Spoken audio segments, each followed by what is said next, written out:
ngayon, sige, na po, tuloy na po tayo. Ayan, tuloy po kayo.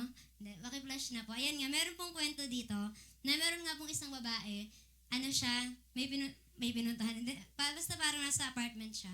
Tapos, edi, habang nandun nga siya, binuksan bubuksan niya dapat yung pintuan. Tapos may narinig nga siyang tinig. Wow, tinig. Boses out of nowhere.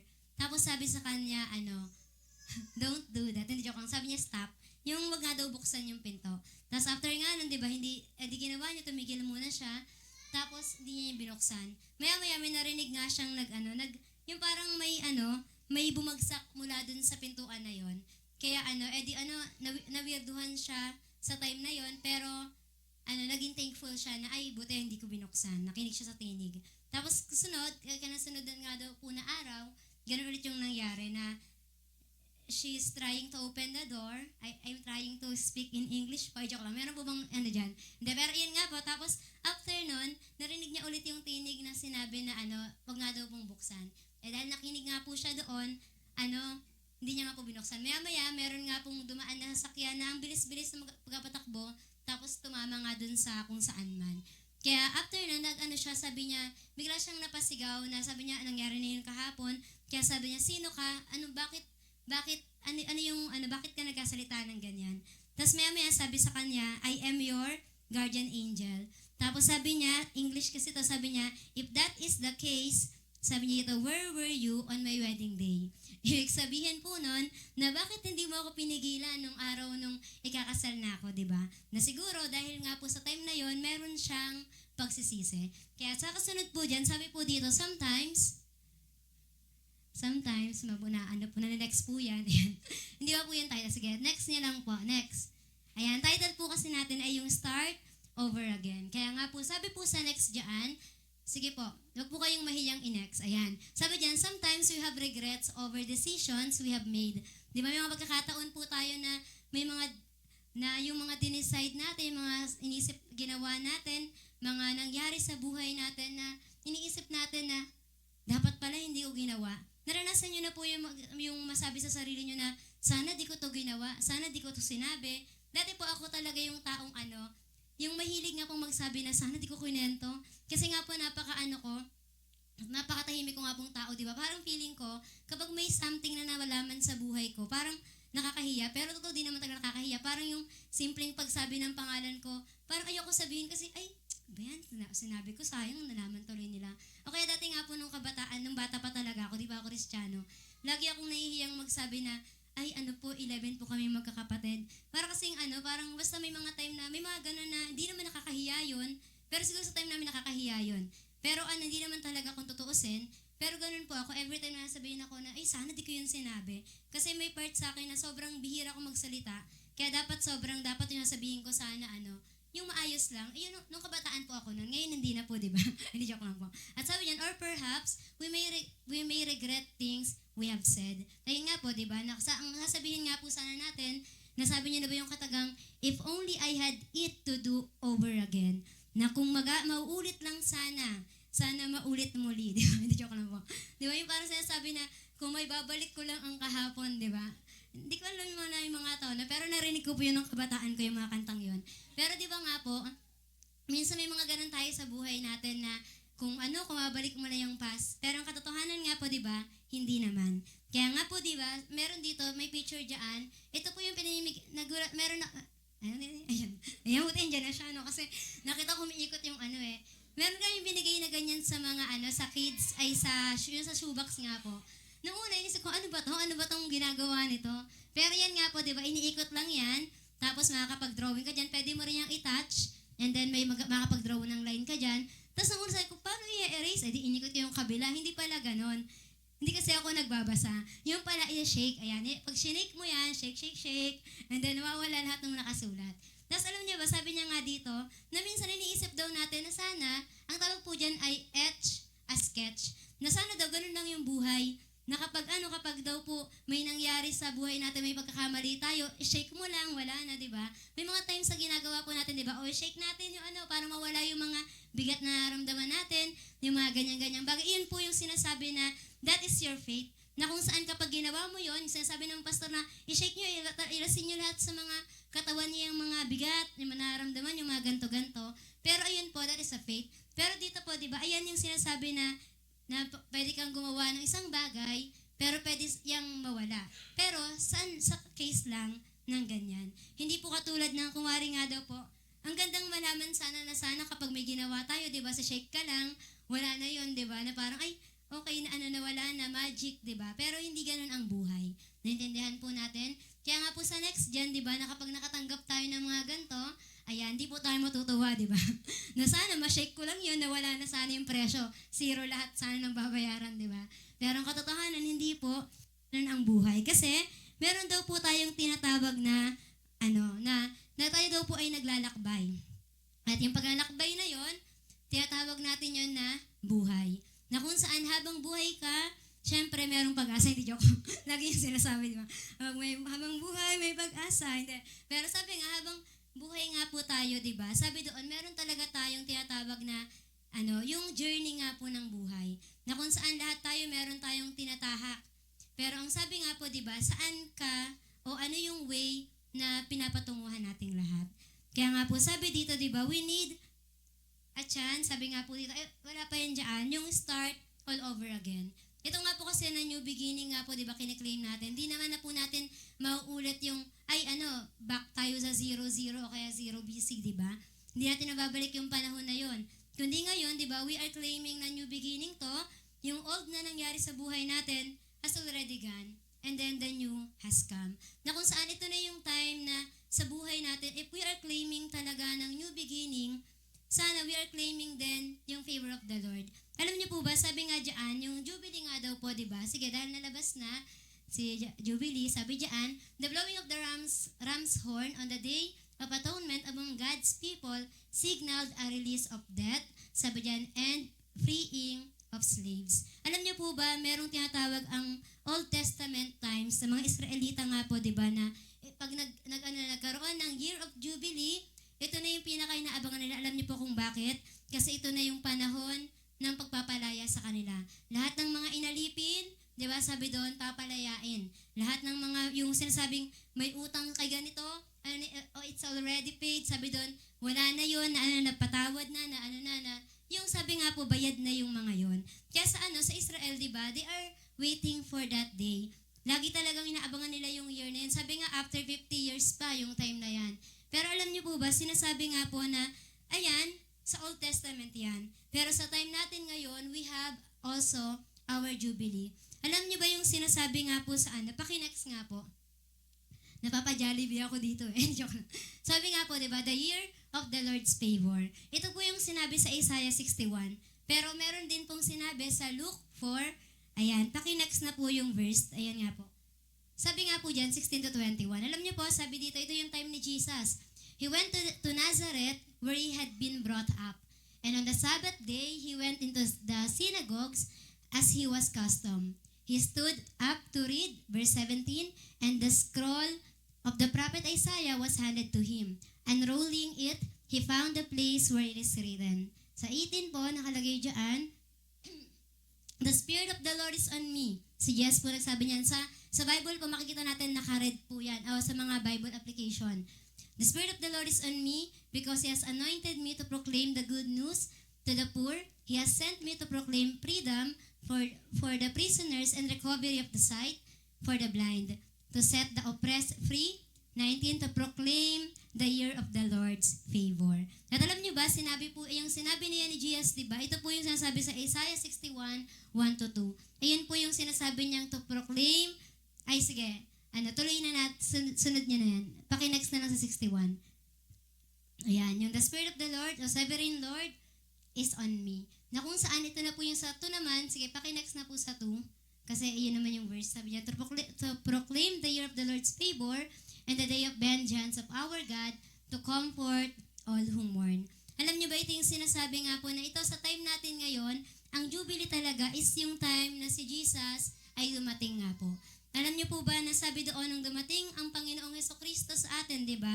Na meron tayong we receive the covenant, the promise, di ba? Na kung saan yung binigay na promise na ikaw ay pinalaya, yung promise na kung saan matatanggap mo ang mga pagpapala mula sa Panginoon, ayun po yun. Sabi po dito, that is a promise to be enjoyed in Israel, yung Jubilee na yon. Pero it also a promise nung dumating si Jesus, hindi lang sa mga Israelites, kundi po even Gentiles, na kung saan sabi po dito na ma-enjoy natin lahat ng mga binigay ni Lord sa atin. And that's why ngayong gabi po, di ba, aalisin natin yung mga bagay na nagawa na sa nakaraan, na kung saan hanggang ngayon, hindi mo pa rin mapigilang isipin. May mga pagkakataon, bakit daw po ang mga tao, hindi siya makamove on? Bakit di siya makamove forward sa gustong ipagawa ni Lord? Kasi, nandun siya, nasa pas niya. Nag-aantay na sana hindi ko ginawa to. Pero it's already done what you need to do. Alam niyo kung ano lang kailangan gawin? Maalala natin yung bagay na to. Yung sinabi ni Lord, alam niyo ba, sabi dun sa 21 kasi, kaya sinama ko yung 21, sabi niya, and all this prophecy has fulfilled. Ibig sabihin, na-fulfilled na, nagawa na, nangyari na, iniintay ng Israelita na Jubilee, di ba? Sa time natin ngayon, nung dumating si Jesus, alam niyo po ba, it's already fulfilled. Pero ang alam niyo po ba, ang nakakalungkot daw, the story of this, the part of this, sabi po niya, ay yung hindi alam ng mga Kristiyano na tinanggap mo na si Jesus, yung dating ikaw, hindi na ikaw yun. Pero madalas nga po, di ba, tayo, the enemy, yung kaaway nga, lagi niyang i-remind ka ng gantong bagay. Pero gusto ni Lord, sabi doon, di ba, yung i-enjoy mo nga, yung fullness of life, na ma-enjoy po nating lahat, na tinanggap ko na si Jesus. Ibig sabihin, di ba, yung mga kasinungalingan ng kaaway, hindi mo na daw po dapat yon kinikip sa puso mo. That's why nga ano lang sinasabi sa Bible na ikip mo. Sabi doon, di ba, yung Word of God. Sabi po doon, hide your words in my heart, di ba? Sabi that I may not sin against thee, di ba? Na kung saan di tayo magkasala laban sa Panginoon. Hindi naman sinabi sa Bible na, sige, ikip natin lahat ng mga kasalanan na yan. Hanggang maalala mong pinatawad ka lang pala. Tayo na, alala natin yung mga kasalanan kasi naalala natin pinatawad tayo ng Diyos. Pero it doesn't mean na doon ka na mag-i-stay. Sabi po dito, we're talking about favor, na kung saan sa iba, ini-earn natin yon. Kailangan may kondisyones, para magka-favor ako sa teacher ko, para maging close ko to, kailangan maging sip-sip ako, hindi joke lang po. Kailangan makilala niya ako sa ganito, kailangan maging ganyan, di ba? Pero kay Lord, sabi po, hindi ganun yung case sa Panginoon. Sabi niya dito, not in the case of Jesus, this favor is what we call grace. Kaya po ngayon, di ba, kung nasa month tayo ng new beginning, di ba, until now, hinahabol pa rin tayo ng grace and mercy of the Lord shall follow us all days of our lives. Na kung saan yung grace yun ng Panginoon, that's why po tayo nagkakaroon ng favor. Sabi po, God's favor is the language of gracious gift that has been given. Hindi daw po in-earn, it's already given. Sabi din po dito, not something has been earned any which way. Na Lord, siguro kapag nag-pray po ako ng 10 Aba, Ginoong Maria, siguro masasagot na yung panalangin ko. Lord, siguro kapag hindi po ako umabsent ng isang buong linggo, Monday to Sunday, nasa church ako, siguro masasagot na panalangin ko.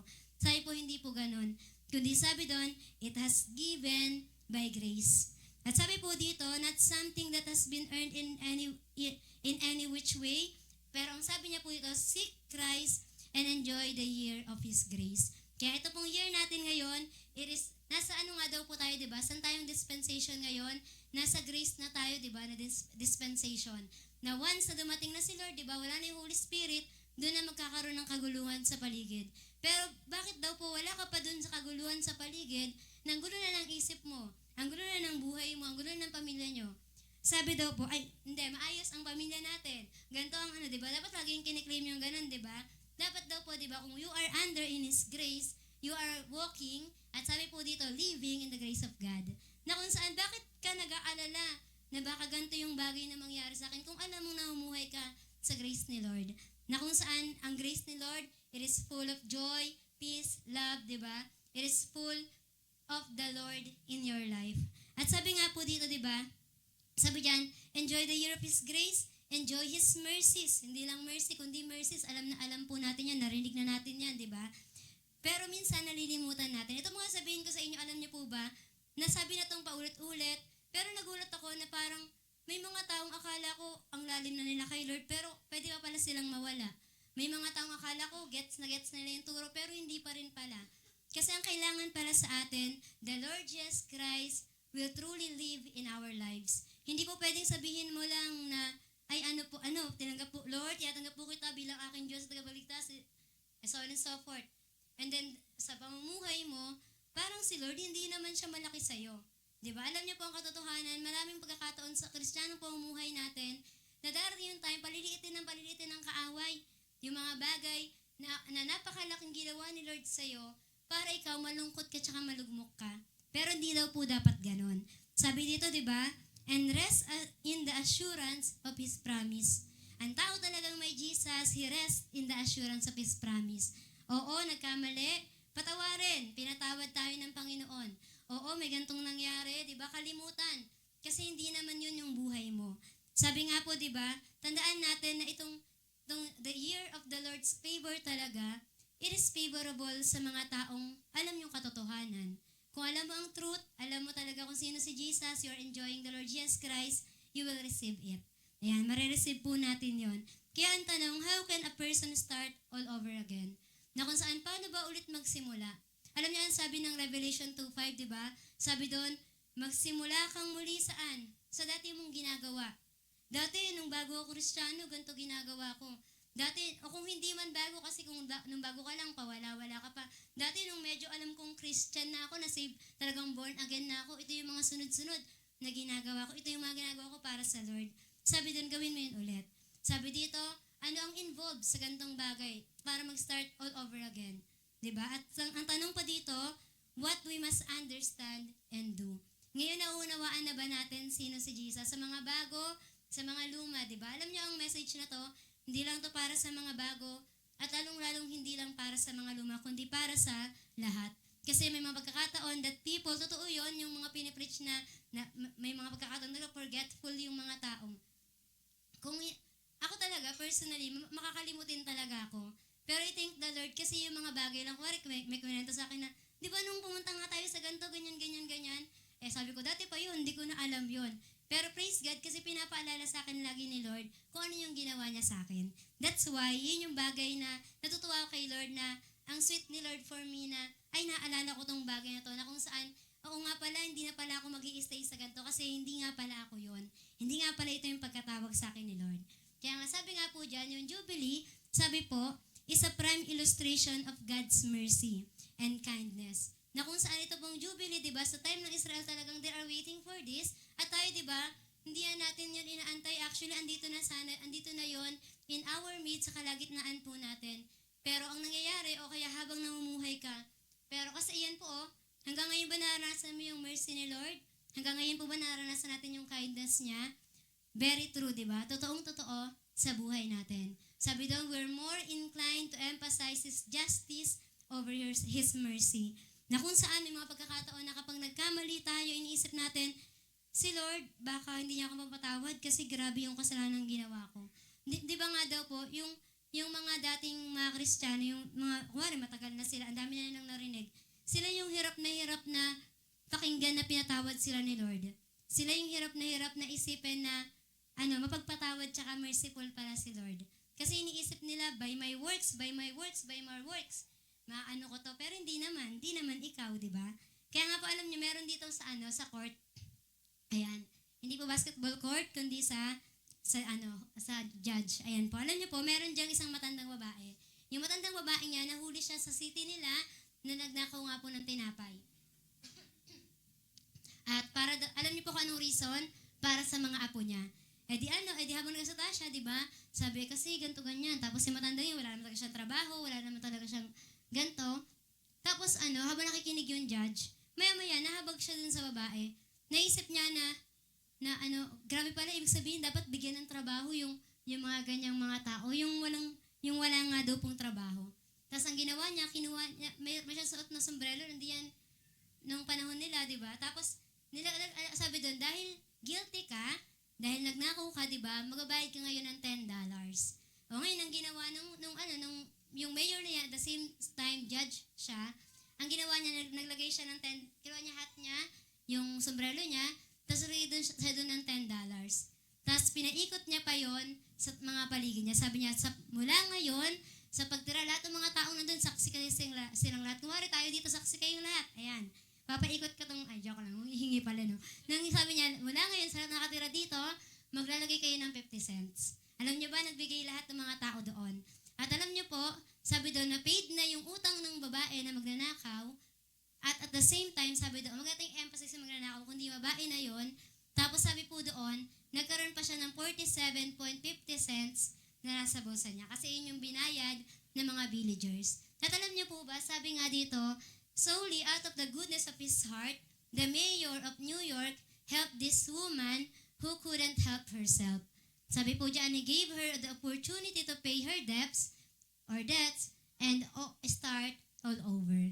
Na kung saan, di ba, minsan, akala natin ang Diyos, ano lang siya, paparusahan niya lang ako sa lahat ng gantong bagay. Yes, He is a judge, but is also merciful and loving. Tandaan din po natin na siya nga, di ba, kung yung judge na to, di ba, na-touch siya doon sa buhay ng taong yon. Ganon din po sa buhay natin ngayon. Alam niyo po, kung iisa-isahan natin ang bawat isa, kung wari kayong lahat nasasakdal, di ba? Meron po ba na matuwid sa harapan natin? May tatayo ba ngayon? Okay, tayo po tayo. Lahat ng walang kasalanan tumayo, di ba? Wala naman pong tatayo. That's why alam niyo po, ganun ang Diyos, ang Panginoon po, na napaka-merciful niya. Kaya, bakit hindi ka makapagsimulang muli? Bakit hindi mo magawa ulit yung mga bagay na gusto mong gawin sa Panginoon? Kung alam mo palang ang gusto ni Lord, ma-enjoy mo yung mga bagay-bagay na yon. Sabi nga, what kind of judge is God? Sabi po dito, sometimes we are inclined to think of Him as like jaded, sabi po, grouchy, vengeful. Ito yung mga isip natin na baka parusahan ako ni Lord, baka ganito gawin ng Panginoon sa akin. But even when He must punish, sabi dyan, one who has knowingly rebelled against Him, He takes no joy in it. Oo, paparusahan tayo ni Lord kasi hindi naman pwedeng i-tolerate yon. Hindi naman po pwedeng sabihin na, ay sige, oo, you're forgiven. Pero alahanin mo pa rin na, para hindi mo maulit yung bagay na yon. Pero ano pong sabi niya dyan, no? He takes no joy in it. Hindi masaya si Lord. Hindi siya masaya na napaparusahan ka. Hindi siya masaya na nalulungkot ka. Kaya nga, di ba, anong ginagawa niya? Marisid daw sana natin yung the year of the Lord's favor, na kung saan yung grace, yung mercy, yung love, di ba, ni Lord, ayun kasi yung tingnan mo. Huwag kang tumingin sa dati. Sabi niyan, God would much rather pardon a sinner than condemn one. Na lahat ng kay Lord, di ba, hindi naman tayo kinakondemn eh. Pero minsan narinig pa natin kung sino ba yung Kristiyano, siya pa yung nakokondemn, di ba? Pero katotohanan, si Lord, ganun po ba siya? Hindi naman, di ba? Ang ginagawa nga talaga sa atin ni Lord, kung ikaw talaga meron kang close relationship kay Lord, ha? Ito ang mapapayo ko sa, hindi joke lang, hindi para mapapayo. Ito yung naranasan ko talaga kay Lord. Na kung saan alam ko, na ang ginagawa niya talaga, binabalik niya ako sa Kanya.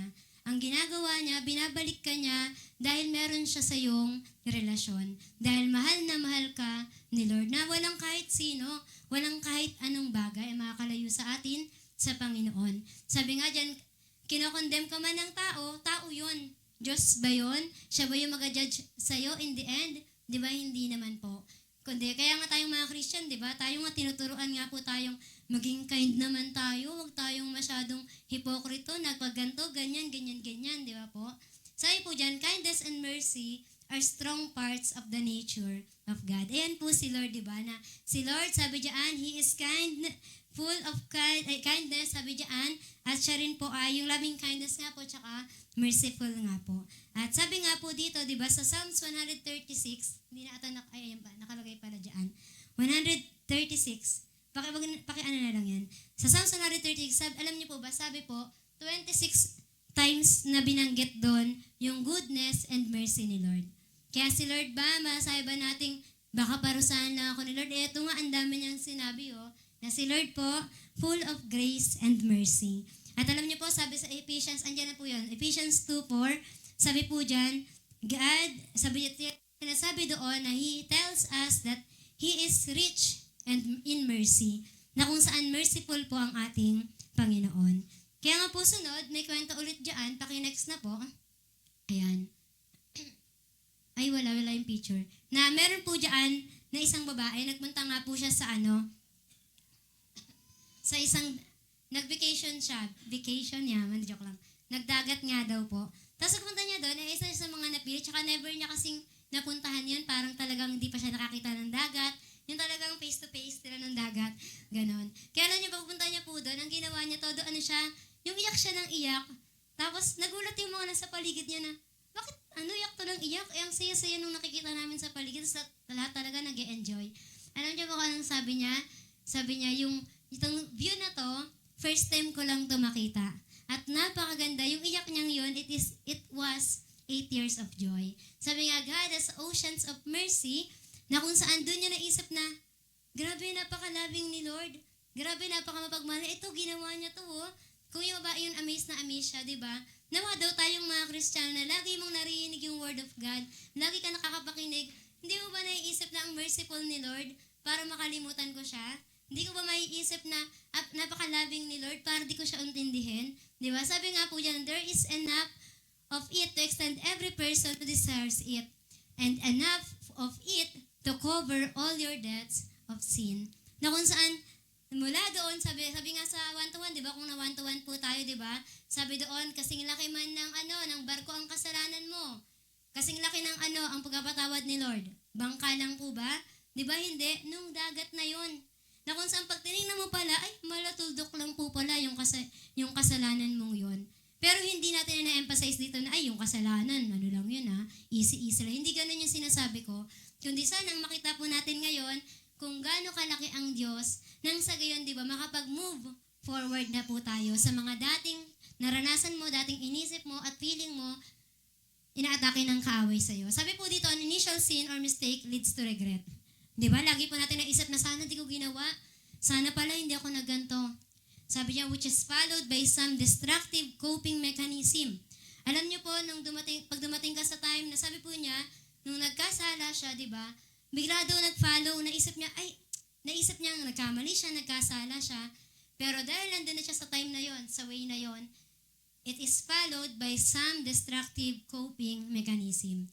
Doon na siya nag-start manigarilyo ulit, uminom, manood ng porn, magsugal, gumawa ng kung ano-anong mga kalokohan.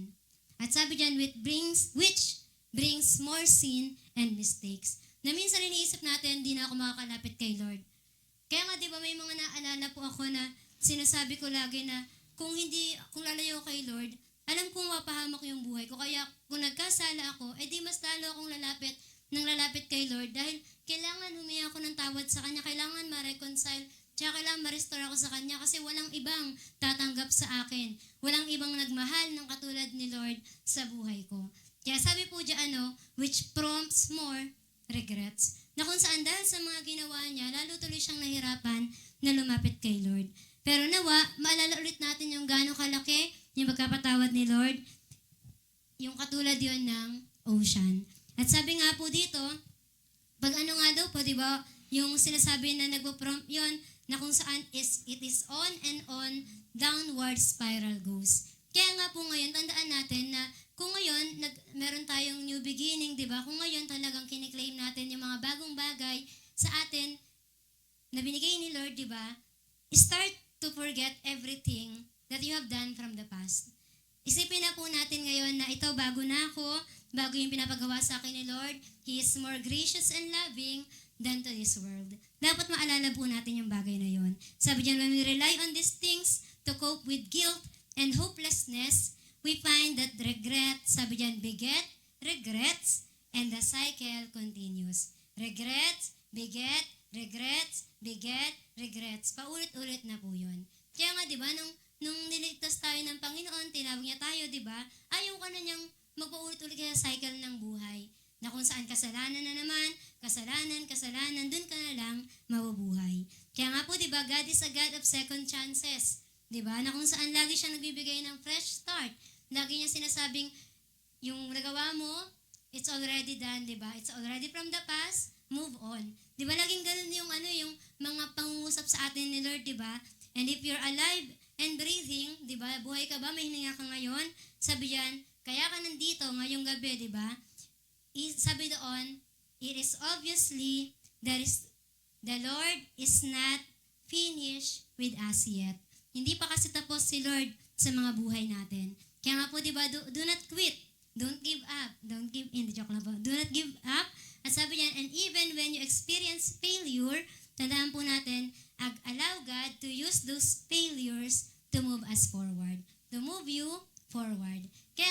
ba, talagang i-claim mo pag natapos na tong gabi na to, di ba? O kaya itong August na to, di ba? You are new, di ba? Bago ka na. Di ba? Happy New Year ka na, hindi lang tuwing Happy New Year yan sinasabi. Na daily ng buhay mo, di ba? Nagkamali ka, tuloy ka kay Lord hanggang makita mo kung gaano ka-merciful tsaka ka-gracious si Lord. Nang sa gayon, di ba? Ma-cope up na yung sarili mo sa sa love ni Lord. Kaya nga po, nilay ko dito, napasensya na kayo kung bakit ito yung kailangan kong sabihin, o kaya kung bakit ito yung message na nandiyan. Paulit-ulit siya, pag hinahanap ko yung fresh na start, new beginning, laging may something na kailangan palang matutunan ng Kristiyano to. Na parang may mga pagkakataon na akala lang natin, merong kaaway anong tinuturo na po yan sa atin, di ba? Nakala maging matapang ka, pero mga kabataan ka pa rin makikita, lugmok pa din. Ay, kailangan basta kang Bible discourage pa din. Ay, kailangan maganto ka, pa din. Yung parang may one time sabi nga sa akin sa chat, yung sabi ko, sige, encourage mo na lang yan, ganyan. Tapos sabi niya, ang hirap nga ang hirap i-encourage ng taong discourage.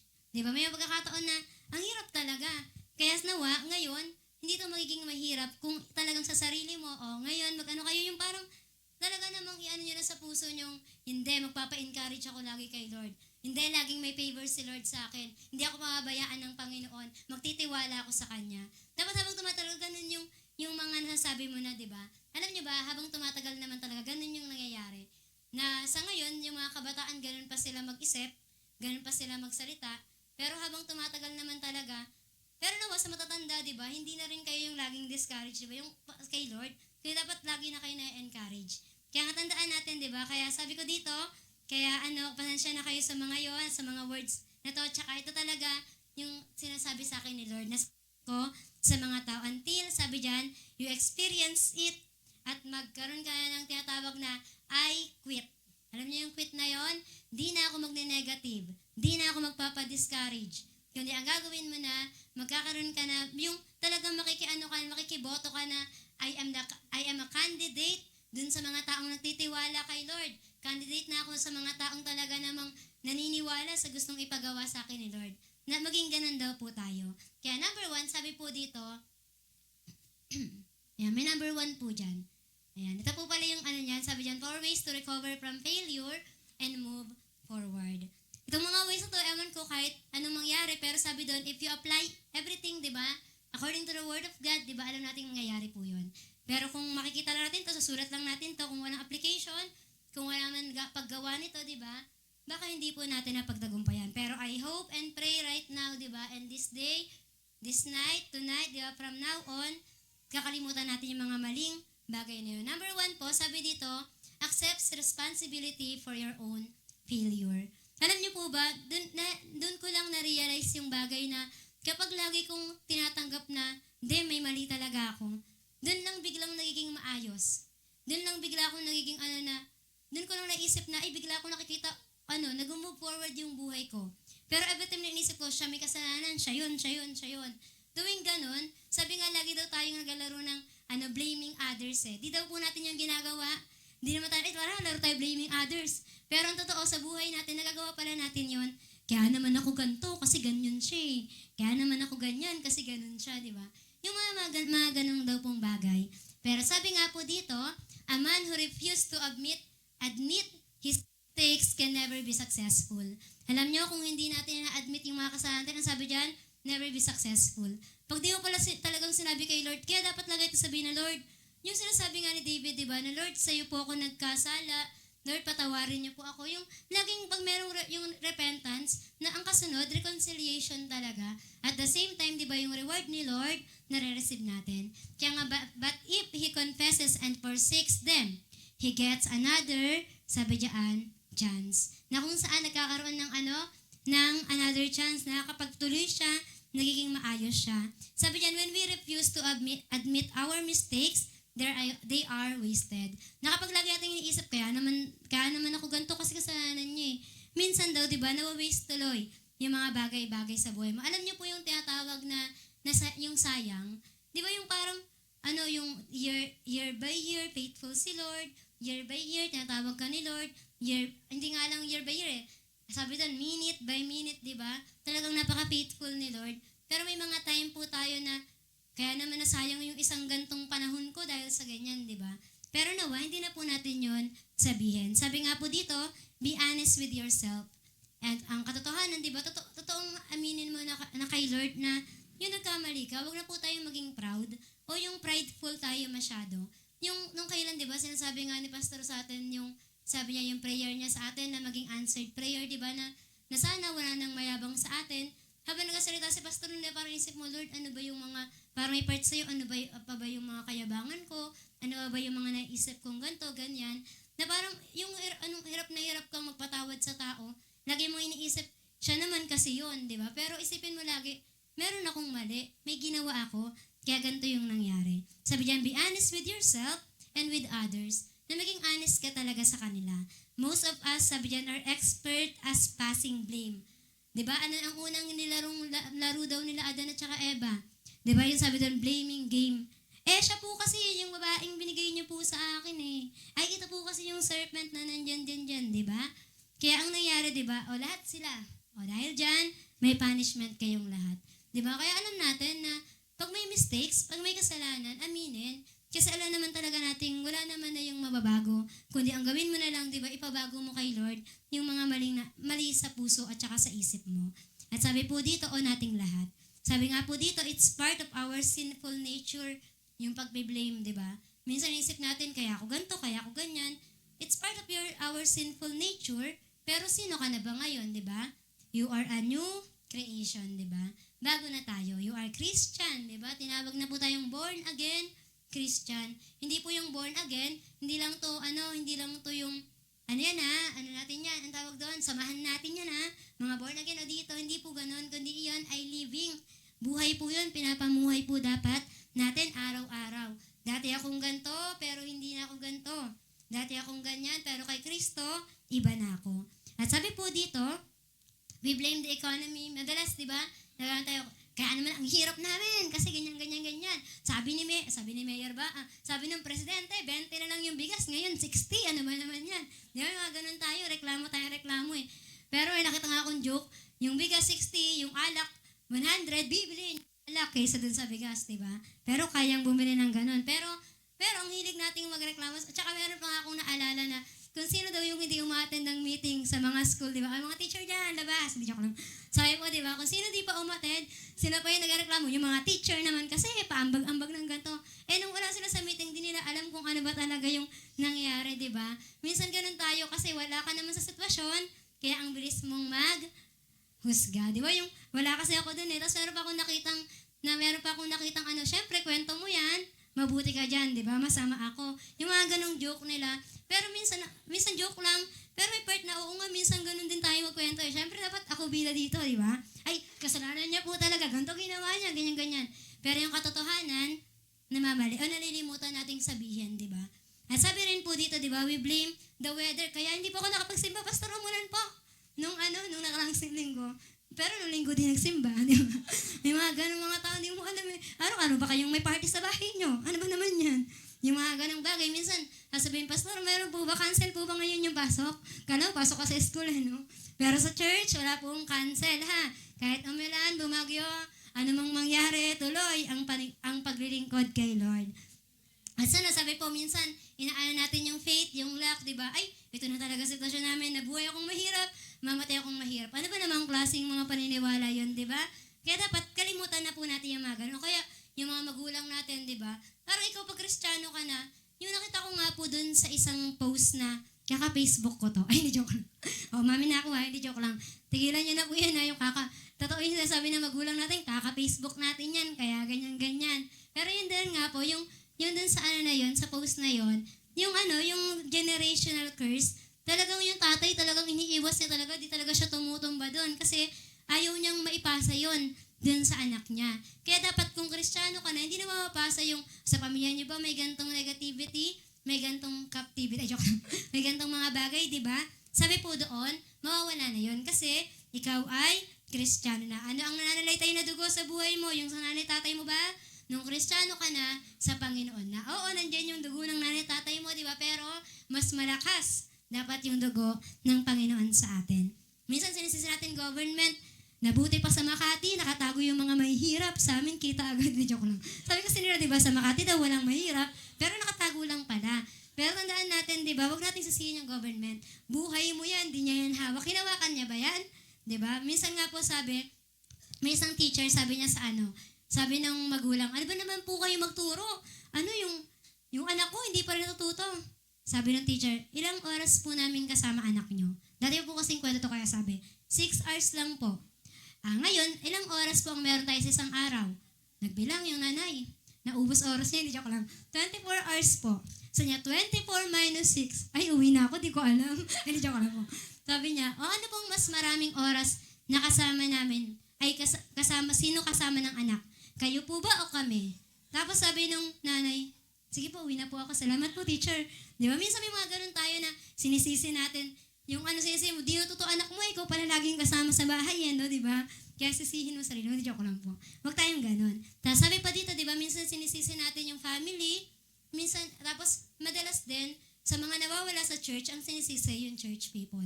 Di ba? Yun yung mga nakakalungkot na bagay na, kaya naman ako di nagpakita dyan, kasi yung kasing tong, ganto, ganyan, ganyan, di ba? Na parang minsan, iniisip natin palaging, kasalanan niya, kaya wala ako. Pero sana, accept the responsibility for your own failure. It was my fault. It is mistakes. I need to say sorry. Yung parang lagi ka dapat magpakumbaba sa Panginoon na Lord, sorry po kasi, hindi naman daw sa nagkasala, isa lang yung may kasalanan doon, kundi bakit di kayo nagkaayos? Kasi dalawa kayo. At kung dalawa yung pag-uusapan niya at pinag-ayos nyo, ay dalawa kayong maayos, di ba? Hindi yung tatahimikan mo na lang siya para lang maging maayos lahat ng bagay. Pero di naman umayos, di ba po? At sabi pa dito, that God says, sabi diyan, not to start over if you failed, just admit it. Ano pong gagawin natin? Admit. Ayun, tanggapin po natin na nagkasala tayo at tanggapin natin na dapat, na maging responsible ka sa mga bagay-bagay na nangyari sa'yo. Pangalawa po, sabi po dito, stop regretting and start repenting. Di ba po na, kung paulit-ulit natin iniisip yun sa buhay natin na kasi ganito, sana ganito, yung parang lagi mong iniisip na kung mababalik ko lang, lagi ka pang nag-iisip na gusto ko ibalik yung panahon kahapon, nung nakaraan, di ba? Pero hindi na po yun mababalik, di ba? Kaya sabi po dyan, start repenting. Di ba? Itong month nga po, di ba, na kung saan dapat talaga ang mga tao ngayon makikita mo madalas sa church. Dapat talaga, itong month na to, nakikita natin yung mga taong mas marami silang prayer na ginagawa. Mas maraming pagkausap kay Lord, mas marami sanang devotion kay Lord, pero madalas, itong generation natin ngayon, mas maraming face sa Facebook. Di ba? Mas madalas, mas marami kang face sa phone mo, di ba? Kaya minsan iniisip mo, ano ba talagang problema ng mga kabataan? Iniisip mo, bakit ba ang bilis itong malungkot? Bakit ba ang bilis niyang ma-discourage? Pero pag naman, pag trace back mo na, ilang oras ka nag-cellphone? Ay, 24 hours po. Ay, natutulog ka pa, babe? Di ba? Minsan isip mo, natutulog ka pa? Ay, opo, kapag po nakaidip ng konti, gising ulit. Tapos cellphone na naman, di ba? Yung mga ganong bagay na parang, ang katotohanan kasi sa panahon natin ngayon, ang mga kabataan dapat, ang mga church people dapat, sila yung mas maraming oras ngayon sa pag-pray.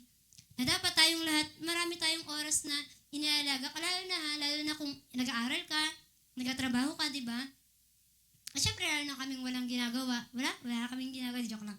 Ano yung mga taong, di ba, talaga namang kailangan mag-pray, di ba? Pero ayun nga, sabi nga po kasi dito, nakakalimutan natin yung ganong bagay. That's why, di ba, we are full of regret, pero hindi naman tayo nag-start mag-repent. Sabi nga po sa 2 Corinthians 7:10, the sadness that is used by God brings a change of great, sabi diyan, that leads to salvation, and there is no regret in that. Yung sabihin ng sadness na yan na binibigay ni Lord, hindi lang para malungkot ka, kundi sabi doon, it brings great change in your life, na kung saan you will not regret. Yung sasabihin mo talagang, dahil humingi ka ng tawad kay Lord, di ba? Hindi ako magsisisi na hiningi ko ng tawad to kay Lord. Kasi alam mong fullness yung ibibigay ni Lord sa'yo. Tapos sabi po dyan, but worldly sadness causes death. Ano yung sinasabing death na yun? Ayan po yung makikita mo, wala ka na kay Lord. Makikita mo, yung spiritual mong buhay, spiritually dead ka na pala. At sabi nga po, di ba, ang repent, ang meaning nun, it means to change your mind. Tandaan po natin yan, to look at it in different way. Na kung saan hindi na yon, baguhin na, i-turn over mo na yung mga bagay-bagay, turn around na, di ba? At sabi doon, look at the best thing. Sabi po dito, change your direction. Kung dati, ito pala yung, kaya pala ako nahulog sa kasalanan to kasi ganito yung same-same na ginagawa ko, edi i-change mo yung direction mo. Sabi diyan, don't change your heart. At sabi diyan, don't just sit around a moan. Na kung saan nakaupo ka lang, nagsisi, nag-iisip na sana hindi ko to ginawa. Pero hindi po ganun yung totoong pag-repent. Regret lang daw po ang tawag doon. Sabi diyan, yung sinasabi mo lagi, yung sabi nga tigilan na daw po natin yung pity party. Di ba ayaw natin ng ganung party? Ako na naman, ganito na naman ako, di ba? Yung laging, yung sabi mo, pag lagi kang nasa party ng mga pitiful, ito yung sinasabi mo, I am failure, I am a flop, I can never be used by God again, I am wasted, I am worthless, God is going to set me on the shelf. Ayun yung mga sinasabi mo. Pero kung hindi ka dun, wala ka dun sa pity party na yon, hindi ka nakiki-attend sa mga party na yon, sasabihin mo na I am successful, sabi doon, I am used by my Lord, di ba? At sabi diyan, you are, empowered by the Lord. Kaya di ba, yung mga sabi doon, you are worthy. Kung si Lord, di ba, worthy talaga si Lord, pero ikaw, alam mo ba, you are valuable to the Lord. Ibig sabihin, hindi sayang yung buhay mo. Nung tinawag ka niya, di ba, nung ka, hindi lang po tayo dito nakaupo, parang, party, busy, happy, di ba? Kundi sabi po dito, tayo ay merong pagkatawag sa Panginoon, we have a purpose, and the Lord has a plan for us. At sabi nga po, di ba, ang godly sorrow, tandaan niyo po, it motivates you to change. Nung nakaraan, di ba, sabi magkaiba yung motivation, at saka yung yung isa? Inspiration? Expiration? Ano ba? Baka expired na yan. Hindi, pero yung isa, di ba?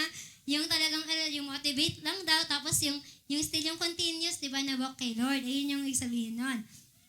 Pero sabi nga po dito, itong godly sorrow, it motivates you to change. Kung talagang nag-repent ka talaga, makikita na yung buhay mo talaga namang, ang buhay mo kay Kristo, di ba? Talagang tutuloy ng tutuloy. Hindi yung pababa ng, di ganon, wala akong, joke lang. Kaya sabi po dito, di ba, dapat it brings a change of heart. Na kung ito pala ang mali, di ba? Ako, alam kong mali ako, di ba? Yung, sabi nga, the more na malapit ka kay Lord, the more tuloy, napakakapuntang muli. Joke lang, the more na nagiging humble ka. Tapos talagang naiisip mo na, Lord, hindi ko kaya kung ako lang. Parang laging ganun daw po talaga. Once na nagrepent ka, yung totoo talaga, hindi yung sinasabi nga, iyak ka dyan, tumulo na lahat, lumabas na lahat sa katawan mo, pero kinabukasan, same thing pa rin yung ginawa. Hindi yun repentance, di ba po?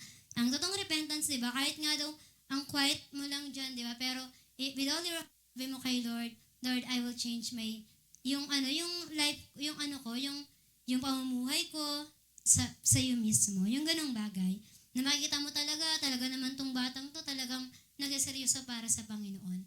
Kaya di ba, kung ikaw nakikita mo palagi ang buhay, bakit masaya, malungkot, Tapos yung sinasabi nga, di ba, na buti na lang may prayer meeting, di ba? Merong makakapag-fuel up, sa buhay natin. Pero dapat daily, talagang lagi kang on fire, di ba? Kaya personal, sa buhay mo, di ba, talagang ask the Lord sa mga bagay-bagay. Huwag mong hayaan na wala yung devotion mo kay Lord. Huwag mong hayaan na masayang yung araw mo sa ganito. Lalo na kung ikaw, busy tao ka. Lalo na kung ikaw, ang daya palang ginagawa, di ba? Talagang, i-priority natin si Lord. Okay po? Sabi po dito, it motivates you to do something. Ibig sabihin, kapag nag-repent ka talaga, hindi, nag-repent ako 1 taon na, nag-repent pa, aba naman. Diba? Hindi yun ganun. Meron talagang tinuturo si Lord sa atin na sa pag-repent mo, diba, gusto ba ni Lord maging dull or void o kahit nga daw yung wala kang ginagawa. Diba? Hindi naman po. Ang gusto ni Lord, maging fruitful po tayo sa mga ginagawa natin. At sabi po dito, it motivates you to change. At ang kasunod, sabi pa dito, ayun, yung motivates you to change at saka change of heart. Kaya nga po ang sinasabi, yung worldly na sorrow, di ba po, kapag talagang yung repentance na it brings lang ng demoralization or lizing, di ba? O kaya natawag na madedepress ka lang, it cause death pa sa Christian life natin. Pero tandaan po natin, di ba, wag na po tayong makiisa sa mga yung sasabi niyang pity party dito. Sabi diyan, almost every successful, sabi nga po diyan, in life built on failure. Ito naman pong failure, hindi naman po natin yan inaalis sa buhay natin. That's why nga po kapag may mga, pag nakakapakinig din ako ng mga preaching, talagang laging encouragement yung mga sinasabi sa mga tao. Kasi hindi naman talaga mawawala yung panggugulo ng kaaway. Hindi naman po talaga mawawala yung mga bagay na yan. Pero sabi po dyan, di ba, ayan, yung mga failure natin, di ba, pwede yun ma-build into our success. Yung mga sinasabi nga pong ginawa yun ng kaaway sa'yo, pero yung kaaway din yung gagamitin ni Lord para maging successful ka sa bagay na yon. Yung tatawag na all things work together for good, di ba? To those who love God. Minsan iniisip natin na they do it for you, for evil, di ba? Sama-sama talaga yung gusto niyang gawin sa'yo. Pero di ba, gagamitin din ng Diyos yung kaaway na yun, di ba? Para ayusin yon dahil na kay Jesus ka, na kay Lord ka, na mas maging maganda. At minsan di ba yung tatawanan, ay buti nga sa kanya, lumagpak sa gantong bagay. Pero dahil sinabi niyang tatayo siya at dudurugan, di joke lang, tatayo siya, tsaka talagang babawi, di ba? Nakita natin na matatawa na ano yung kaaway na pinabagsak ko na to, tumayo pa no, di ba? Makikita niya na successful, dahil tumayo siya, natanindigan para sa Panginoon. Sabi diyan, you learn from it. There's something that only learn in failures. Kaya nga po, di ba, paano mo sasabi na natutunan ko na yan kung hindi mo pa yon nagawa? Kaya minsan nga po, di ba, tayo talaga sa church, inaano naman talaga tayo yung sinasabi nga na talagang na binabalaan, may warning naman talaga sa atin palagi. Pero minsan, gusto pa natin na maranasan yung bagay na yun para tayo mismo, yung mauntog ka pa, yung sinabi ko, wag kang dadaan dyan kasi baka mauntog ka sa poste Minsan, ikaw isip mo, ano meron doon? Masakit ba yan? Pupunta ka taga doon para mauntog ka. Kaya after na alam mo na, ay, hindi ko na po uulitin, sorry po, pastor, reducil na po ako, di na po ako ganito, di na po ako ganyan. Yung mga ganong bagay. Pero may mga times naman daw na ang Panginoon, di ba, tinuturo naman niya, if you know the wisdom of the Lord, yung alam mong di mo pa nakikita, alam mong, ay, distraction to. Di mo na daw gagawin. Yung mga ganun pong bagay. At nawa, ayun po yung mangyari. Pangatlo po, sabi po dito, and forget the former at mag-focus na tayo sa future. Ayan po yung sinasabi nga dito, di ba, na yung declares, forgetting what is behind and straining toward what is ahead. I press on toward the goal to win the prize for which God has called me heavenward in Christ Jesus. Yung sinasabi nga dito, di ba, na talagang mo na yung kahapon, di ba? At sabi doon, move forward ka na. Yung talagang i-gain natin yung prize para kay Lord, di ba? Yung si Lord talaga, yung natin, yung talagang maging great reward ng mga buhay natin. Sabi nga, di ba, minsan ina-allow natin yung mga past natin para i-control yung future natin. May mga ganung tao, alam niyo po ba yung mga taong, yung nawala na siya ng pag-asa, ay, namatay na kasi yung ganito wala ng pag-asa. Kaya siya, after tuloy, kakaisip niya ng walang pag-asa, sumunod na din tuloy siya na mawala. Yung mga ganung bagay, pero dapat hindi daw po ganon. Lagi dapat sa Panginoon, meron tayo laging blessed na hope. Di ba po? Naging may man, parang nag-fail ka man sa bagay na to, ay, bumagsak ako sa ganito, hindi ako nakapasa sa exam ng ganyan, ganon. Pero tandaan natin, di ba, mag-try ka pa din. Di ba? Gawin mo pa rin at lagi mong isama ang Panginoon sa lahat ng journey na yon. Sabi nga po dito, di ba, your past is past. You can't change the past by worrying about it. Sabi, meron daw buwang maidadagdag ni 1 inches ng height mo kapag ba nag-worry ka? O kaya meron bang madadagdag na oras o araw sa buhay mo kapag nag-worry ka? Mayayaman ka ba kapag nag-worry ka? Sana lahat tayo mayaman na, di ba? Kasi ang dami sa atin nag-worry, paano yung ganito, paano yung ganyan. Minsan nga, wala pa yung kinaka-worry mo, nag-worry ka na ngayon. O pag ganito ano pa yun, kumari sa Pasko pa yan. Kumari, December pa, mga youth, meron tayong ganyan-ganyan. Paano yung pambayad ko? August pa lang ngayon, mag-ipon ka, di ba? Parang gusto mong bato ka, ano ba naman yan? Yung todo worry tayo, minsan may mga ganun tayo, di ba? Pero sabi nga, di ba, wala naman yung naidagdag sa buhay natin. Kaya, have faith in God, di ba? Dapat ganon. At sabi nga po ito, it is not so much where you've been, but what direction your feet are headed now, tandaan nyo, that counts. Hindi po tayo mag-move backward, ay, babalik ako sa yung sa Pasko, di ba? Babaguhin ko yun, naayusin ko lahat, di mo na yung babalik. Kundi sabi doon, move forward. Habang naglalakad yung paa mong yan, Lord, direct my path. Lord, ikaw po ang mag-ingat sa akin. Di ba yung sinasabing thy word is a lamp unto my path, di ba? Na kung saan naman talaga siya light sa feet natin, di ba?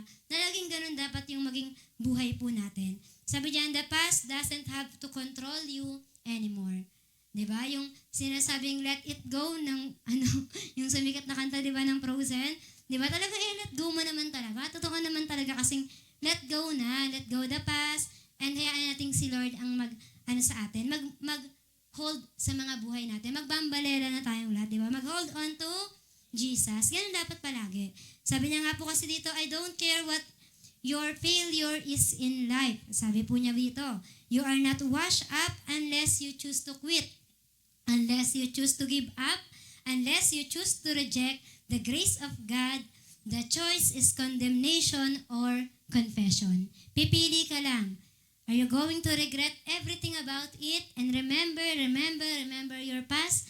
Or ang gagawin mo, i-confess mo at talaga namang receive the love of the Lord and forgiveness of Him.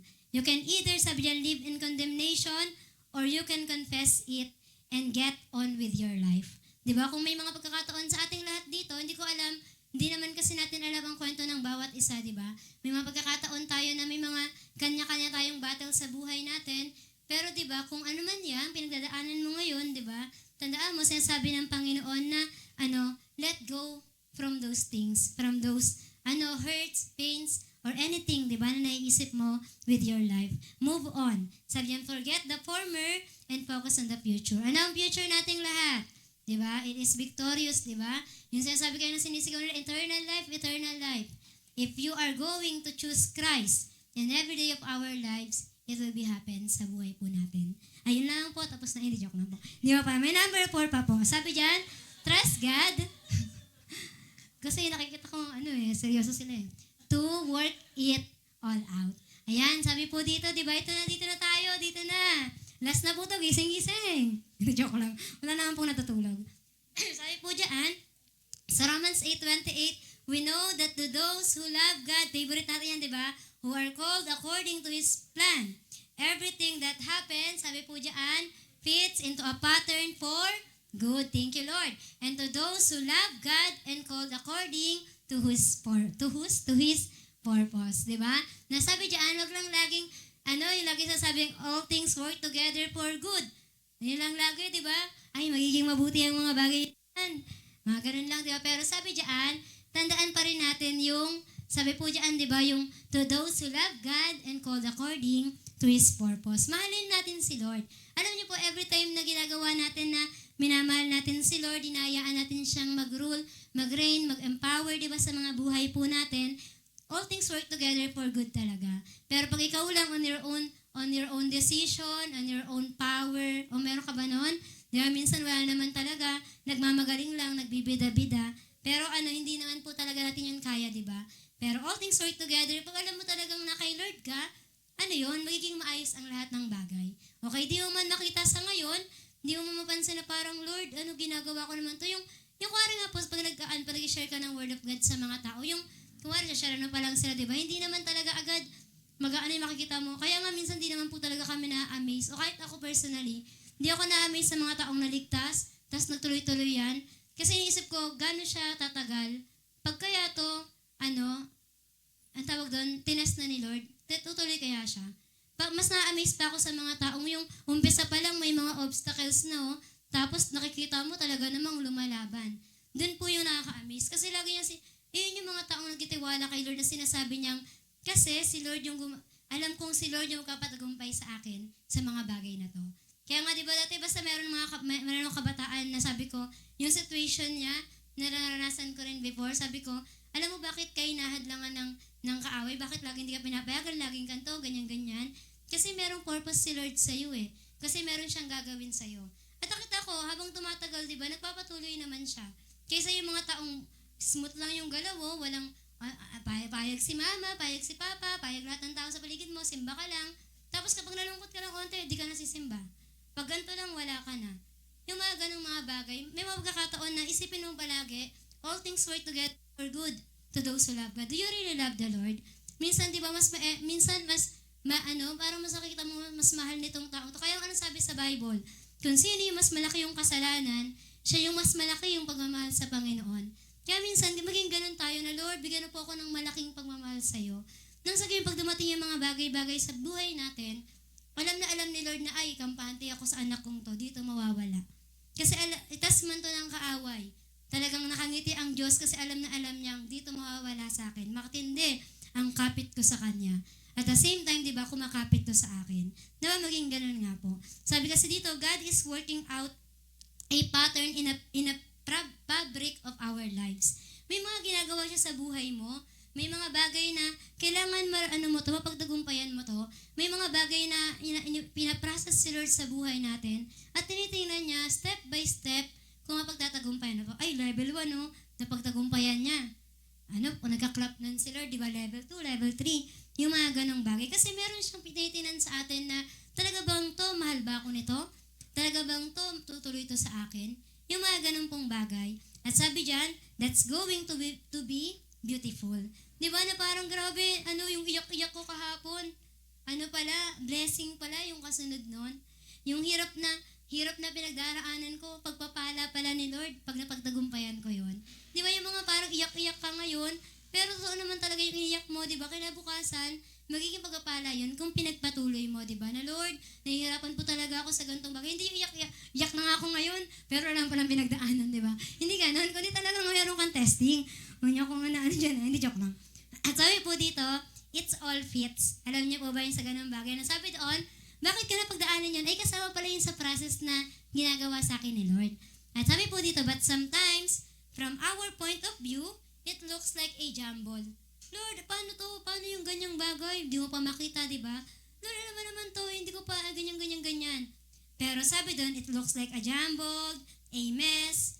Pero sabi nga po, and we look at our lives and think, how can anything good come out of this? Na Lord, ang dami, sunod-sunod, problema sa ganito, ganyan. Paano po magiging maayos ang lahat? Pero kung ikaw, Kristiyano, kung napagtagumpayan mo yon, kayo can testify. Maraming mga bagay na nangyari sa buhay natin, pero napagtagumpayan natin, kaya masasabi natin, matagumpay si Lord, matagumpay ang Diyos na meron sa atin. Yung mga ganun pong bagay. Kaya nga sabi dito, habang lumalago tayo as Christian, di ba, the more we think and understand that doesn't really matter the source of my problem, sa tandaan niyo po dito, God will still use it. Lord, paano? Bakit ganyan? Hindi ko maintindihan. God still use it. Lord, bakit naman po? Nag-pray naman po ako. Bakit yung schedule ko ang rumble? God will still use it. Lord, bakit naman po yung boss ko, ganyan siya sa akin, ganyan. God will still use it. Di mo alam, pero pagdating pala, tinitest ka lang pala, di ba, na sisermonan ko nga to ng maraming beses, tingnan ko nga kung talagang alis to sa akin. Tinitest lang pala, matapang to, okay, very good, promoted ka na, joke lang, promote na pala siya, di ba, talagang meron ka ng ganito, ganyan. Ayan, ayun po yun. At sabi rin po dito, halay na ako. Pag-pray nyo rin po kasi meron, ano ba naman yan, nasasabi ko ba na? Basta, ayun. At sabi po dito, He has a way of reading our mistakes. At tandaan niyo po, He works them all. Na si Lord, nag-work po siya sa lahat ng bagay na yon. Kaya nga po, di ba, sabi niya ito, God wants to take your greatest failure, that area of greatest failure that you want to hide and keep secret. And He wanted to turn it to your greatest strength. He wants to make a life message out of it, na kung saan di ba may inisip natin na, Lord, bakit ko po ito pinagdadaanan? Minsan may mga tanong ka na, Lord, naglilingkod naman po ako sa inyo, bakit naman po ganito? Pero ano daw pala gagawin niya? He wants to make a life message out of it. If you stop regretting, stop having a pity party, ayan, yung sinasabi na yung lagi yung nagpapaawa, di ba? O kawawa, and let Him work in your life. Kaya nga po sabi dito, kung nalilimutan natin yung mga bagay na yan, di ba? Ayan, next nga po. Ayan, yung kwento nga niyan. May video yan, tama ba? Mapi-play ba? Mapi-play naman. Ayan, kasi, ayan nga po, di ba? Kung maaalala niyo yung kwento na to, ito yung, pa-play na lang po. Ako na lang mapi-play pag ganyan play. Ayan, kailangan kasi ma-remind tayo dito. Minsan, pag pinanood natin yan, parang dati na yung pinanood sa amin, siguro pang mga bagong Kristiyano lang to. Siguro pang mga hindi pa nakakilala kay Lord. Pero alam habang tumatagal tayong Kristiyano, dapat pala ma-play ito lagi sa puso't isip natin. Kasi nang sa gayon, hindi ka mawala sa Panginoon. Kaya ayan po, pakipatay nga po lahat ng ilaw. Ilaw po, ilaw. Ilaw pati po dyan. Sige po, play nyo na po. 9 minutes lang po yan.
Layo!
Okay na po yan.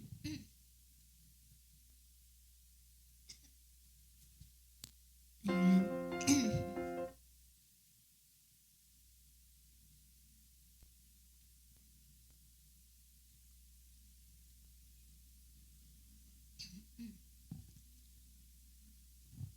Ayan, nakita naman natin, di ba, yung sa kwento nga. Kaya may mga pagkakataon na, yung ano nga po, parang iniisip natin na ay baka yung mga yung mga nandun, yung mga hindi pa yung nakakilala kay Lord. Pero minsan nga daw po, di ba, tayo nasa church, may mga times na nagiging selfish din pala tayo. O kaya nagiging lonely, o kaya mga time na parang tayo yung mga nandun sa trend, na kung saan we forgot na we have a Savior, na meron palang Diyos, nandiyan si Jesus, di ba, na binigay yung buhay sa atin. Kaya parang lagi mo na nang i-remind yung mga tao na magpatuloy ka naman kay Lord, bigay mo naman buhay mo sa Kanya, kasi siya nga binigay niya yung buhay niya sa'yo. Parang lagi mo may isip na paano kaya namin mapapastay yung mga tao dito? Yung parang lang kayo mag-aalala na paano nila malalaman na merong Savior? Paano nyo malalaman yung katotohanan, yung wisdom ni Lord, na bakit parang lagi na lang same, kung kayo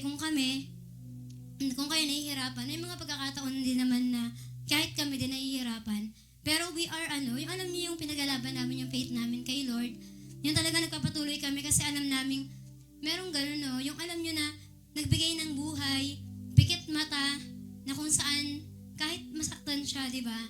Binigay niya yung buhay ng anak niya para dun sa mga tao na yon. Na parang dito sa church, di ba, ang dami nating gano'n, ang dami nating drama sa buhay, ang dami nating, yung parang naano ko sa mga taong, bakit ka ba ganyan ma-discourage? Nadi-discourage din naman ako, pero pinagkakalot ko ba sa'yo? Yung mga ganong bagay na parang, it is between me and the Lord. It is my relationship with the Lord, na parang nawa, tigilan na po natin yung mga ganong bagay. Sabi, He sacrificed His very Son, di ba? On our behalf. Na para daw yung earth mag-move forward. Na itong mundong to, gumalaw pa din. That's why you're here. Because you need to save others through the help of our Lord Jesus Christ. Hindi para ikaw pa intindihin namin, para ikaw pa yung ganto. Oo, lahat naman tayo nahihirapan. Pero tandaan natin palagi na sino yung unang naghihirap? Bakit tayo nagkapatuloy? Kasi meron tayong Jesus. Nawa daw tayo preoccupied na mga problem natin sa buhay kasi those problems are always there. Pero mag-pass on yun, di ba? Pero alam nyo kung ano yung pinakamas maganda sa lahat? Yung yung malaman mo na merong Diyos na nag-aantay sa ating lahat. Alam niyo po ba, sa next dyan, meron diyang picture na sa sa Philadelphia, sa Pennsylvania, meron napakalaking bell. Mas alam niyo ba yung bell na yon? Sabi doon, it represents the liberty. Ayan, yung Lord's favor po talaga, it is the favor of the Lord, it is a God's grace, at the same time, it is freedom. Na kung saan pinalaya ka ni Lord, kumilos ka ng malaya. Sinabi ni Lord na pinasaya ka na niya, maging masaya ka. Alam niyo, tinig nila yung bell ng Pennsylvania na bell. Naalala ng bansang yun na pinalaya na kami mula sa mga pagkaalipin ng kung sino-sino umalipin sa kanila. Pero alam niyo po ba, the same thing, sa Old Testament, may tinatawag silang Jubilee. Na lahat ng mga inalipin noon, pinalaya na ni Lord. Inaantay nila yung Jubilee kasi they wanted to be freed from everything that hinders them. Tapos alam niyo po, yung bell na yan, sabi nga po, nagkakakalak yan habang tumatagal. At alam niya sa panahon ngayon, hindi na siya tumutunog. The same thing yung Jubilee, diba? It was an Old Testament story na kung saan it always reminded us na once that you receive the Lord Jesus Christ, you are already forgiven. You are already freed. You have the Word of God. You have God. Na kung saan, alam niyo po, ito rin yung liberty na sinasabi na 2,000 years ago, pakinext na po. Ayan, naglast yan. Pero ito, hindi ito maglalast. Itong kwento ng cross, itong ginawa ni Jesus from generation to generation, it will be proclaimed as always. At alam niyo po ba na kung saan, sabi nga, 2,000 years ago, is still being rung every day. Laging pinapaalala ni Lord, saan ka ba nagsimula? Para kanino ka ba nagpapatuloy? Tuwing titingin ka sa cross, maaalala mong sa para nga pala kay Lord, bakit ako malulungkot sa ginawa nila? Bakit ako magpapabaya sa Kristiyanong pamumuhay ko? At bakit ko hayaang manalo ang kaaway sa buhay ko kung meron palang nagsabi sa cross na it is finished? He is victorious one, so that's why we will become victorious. Sabi, every hour ng buhay natin, every minute, di ba sabi dyan, calling men and women to come to God to be set free. Na kung saan nasa church na nga tayo, di ba? May mga pagkakataon pa rin na magtataka pa rin kami. O hindi ko alam na kung mawala ba siya, kung magpapatuloy ba siya. Pero tinuturo naman sa atin yung bagay na merong kaaway, merong ganto, maging matapang ka.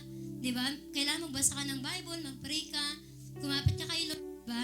It is a matter of your relationship sa Panginoon. Kaya sabi nga po ito, ang year of the Lord's favor, it includes blessing. Alam niyo yung sasabing year of the Lord favor na yan, nung pinako si Jesus sa cross? Anong sinabi doon? Sabi nga doon, di ba, naging ano daw siya, sabi na reject siya for us to be accepted.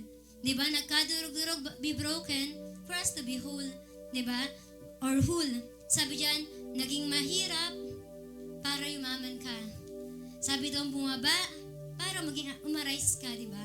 And all those, di ba, na mga contradiction, it was a blessing for us. Na parang masasabi mo na grabe naman yung ginawa ni Lord sa akin. That's why for me, it's such a blessing to have Jesus Christ in my life. Kaya yung masasabing more than enough, di ba, yung sasabing more than enough, totoo yun, kung talagang totoo yun sa puso mo. Habol ka ng habol sa pera, habol ng habol sa trabaho, pero si Lord ba hinabol mo? Habol ka ng habol sa gantong bagay, pero si Lord ba naalala mo? Pero sabi diyan, alam niyo yung Lord's favor? It is include material blessing. Bakit ako mag-aalala? Di ako magkatrabaho ngayon. Bakit ako malulungkot? Mag-aalala, wala akong pera? Si Lord ang kayamanan ko. God will provide at siya ang bahala sa akin. Sabi, such financial prosperity or good health. Kaya nalulungkot tayo sa mga pagkakataon. Bakit lagi mo iniisip baka magkasakit ako? Hindi muna ako magaganto kasi baka magkasakit ako. Pero katotohanan, si Lord ang kagalingan. Kaya ba't di ka sa Kanya lumapit para maranasan mo yung totoong kagalingan? But more importantly, living in the Lord's favor means experiencing the peace, the joy, and fulfillment that come from being in the right relationship with God. I am in a healthy relationship. Lagi niya sinasabi, ay, nasa healthy relationship kami kasi ganyan-ganyan. Pero andyan ba si Jesus? Center ba si Jesus niyan? Bakit ka kailangan laging paringgan? Bakit ka laging kailangan turuan kung andyan ang Diyos? Bakit parang walang kapayapaan sa'yo kung nandyan si Lord? Bakit hindi masaya kung andyan talaga si Lord? Kasi hindi talaga si Lord yung nandoon. Sabi nga, and living aligned with His will. Ay, kalooban to ni Lord, yung amin, kalooban niya ni Lord. Pero it is a joy. It gives you joy ba? It gives you peace ba? It fulfills you ba? Pero kung hindi, it's not. It means having a sense of purpose and direction. Na kung saan alam mo, saan ka pupunta, ano gagawin mo. Hindi yung iyak-iyak ka dyan, ano gagawin ko? Kasi alam mong hindi yun favor ni Lord. Sabi nga po dito, being able to weather the storm of life. May problema ka? Kami din meron. Pero alam nyo kung anong pinagkaiba natin? Meron din tayong Jesus. Andyan si Lord, andyan na mag-guide sa atin, magbibigay ng confidence, ng hope. Sabi po dito, tutulong sa atin, knowing that God is with you and has a plan for your life. This storm will end, but my life will not end in the Lord Jesus Christ. Living in the Lord's favor also involves cultivating our hearts that open to God's leading. Hindi pala yun yung gagawin. Hindi pa yung pinapagawa sa akin ni Lord. Bakit ko ipapatuloy ito? Bakit ko hayaang masaktan yung mga nagilid sa akin hindi naman pala ito yung tinuturo nila? It means being willing to listen to Him. Lord, open my ears. Sabi dun sa kanta, open my ears, Lord, that I may listen. Hindi sinabi para marinig mo ko, kundi sabi ng marinig kita kung ano yung sinasabi mo sa akin. Kung ano yung kagustuhan mo sa akin. That is the favor of the Lord. Sabi diyan, even when it may be difficult or uncomfortable. Ang hirap naman ng sitwasyon, pero it means being humble and recognizing your dependence of God, on God, na ay kay Lord talaga tong taong to. And trying to live in a way that reflects your trust in Him. Tinitest ka ba ni Lord ngayon? Trust Him. May sinasabi ba siya ngayon? May pinaproblema, iniisip, binuworry ka ba? Trust Him. To live in the Lord's favor is to have a close relationship with God. May relasyon ba talaga tayo kay Lord? Totoo bang ganito kayo ni Lord? Close na close ba talaga kayo? O hindi naman talaga? That's why you failed every time na may pinapasuko siya sa atin.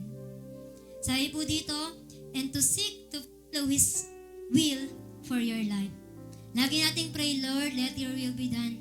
Pero alam niyo, sabi ni Paul Washer doon, ito ang pinakamahirap na prayer na sinasabi natin. Sinasabi natin, Lord, yung will mo po yung mangyari. Pero as times goes by, Hindi mo naman talaga magawa kasi minsan will mo yung ginagawa mo. Tinuturuan ka ng Diyos sa baluktot na bagay na yon, tinutuwid niya. Pero bakit kailangan pa? Yung alam niya yung mga pagkakataon na pwede ka namang turuan ni Lord personally.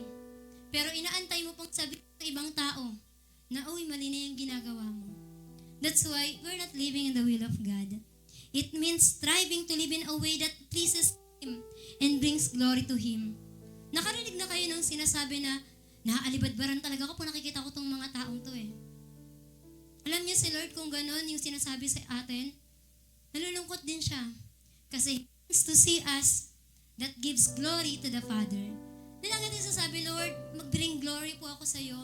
Alam niyo si Jesus nung umuwi sa earth, sabi niya, I want to give glory to the Father.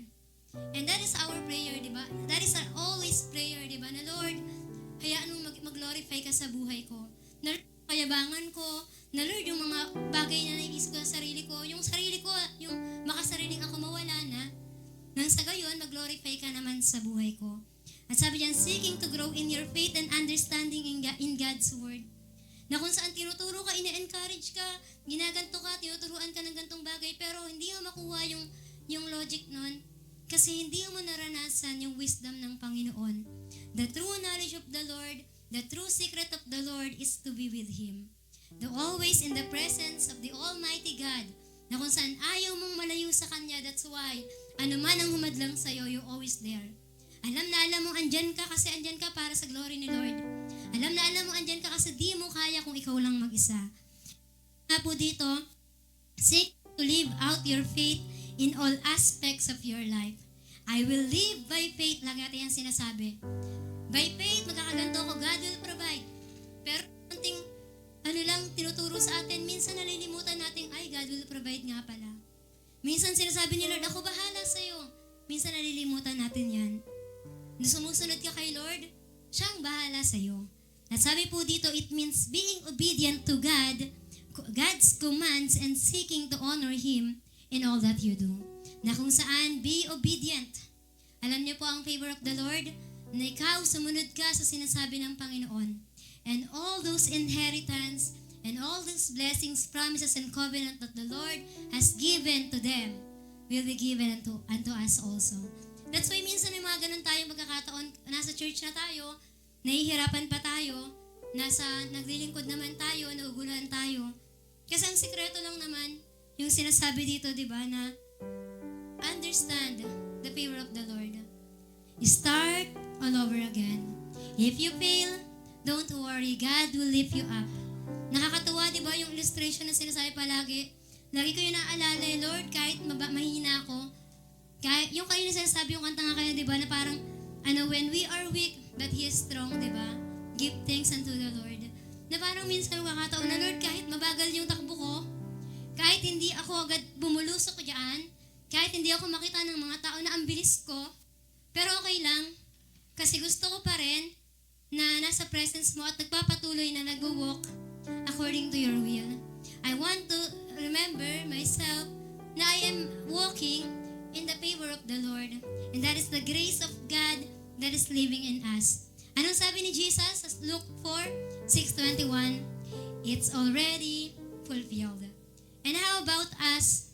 Diba? How about our lives today? Ganun pa rin ba tayo? Parang ganito pa rin ba yung buhay ko? Lord, paulit-ulit na lang. Kaya ang sagot po is start all over again. Namamaalala natin na may nagbigay ng buhay sa atin. That's why, bakit ka susuko? Bakit ako hindi magpapatuloy kung siya nga binigay niya buhay niya sa akin? Ang Diyos na makapangyarihan sa lahat. Ang Diyos na minahal ako. That's why everyone us here are testifying His love for us. Kaya yun lamang po.